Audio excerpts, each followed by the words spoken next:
Avant même d'examiner la conception marxiste des forces productives, on est frappé par le caractère mythologique qu'elle présente dans toute la littérature socialiste, où elle est admise comme un postulat.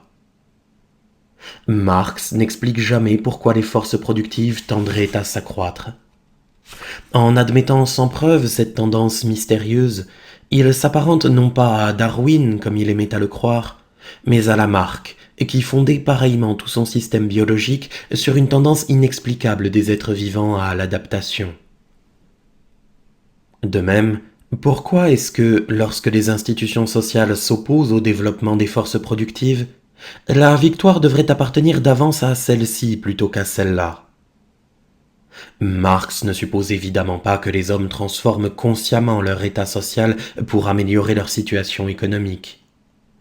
Il sait fort bien que, jusqu'à nos jours, les transformations sociales n'ont jamais été accompagnées d'une conscience claire de leur portée réelle. Il admet donc implicitement que les forces productives possèdent une vertu secrète qui leur permet de surmonter les obstacles.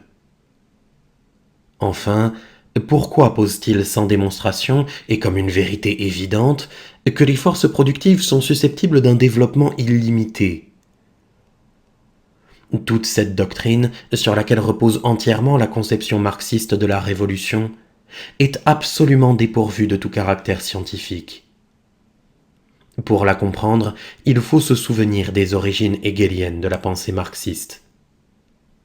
Hegel croyait en un esprit caché à l'œuvre dans l'univers, et que l'histoire du monde est simplement l'histoire de cet esprit du monde, lequel, comme tout ce qui est spirituel, tend indéfiniment à la perfection. Marx a prétendu remettre sur ses pieds la dialectique hegelienne qu'il accusait d'être sans dessus-dessous. Il a substitué la matière à l'esprit comme moteur de l'histoire. Mais par un paradoxe extraordinaire, il a conçu l'histoire à partir de cette rectification, comme s'il attribuait à la matière ce qui est l'essence même de l'esprit, une perpétuelle aspiration au mieux.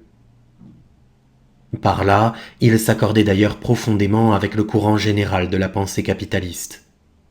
Transférer le principe du progrès de l'esprit aux choses, c'est donner une expression philosophique à ce renversement du rapport entre le sujet et l'objet, dans lequel Marx voyait l'essence même du capitalisme.